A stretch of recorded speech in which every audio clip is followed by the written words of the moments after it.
welcome back to Home Lab Networks. My name is AJ, and today's video is about TubeBuddy or VidiQ and what I think and what I use.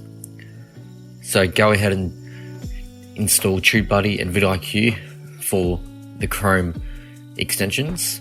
You'll have to start up, make an account, but it's all free.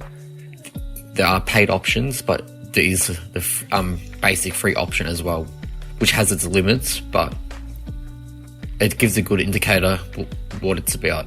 So this one, TubeBuddy, it gives you some pop-ups here for your channel, like thumbnail generator and your milestones, and then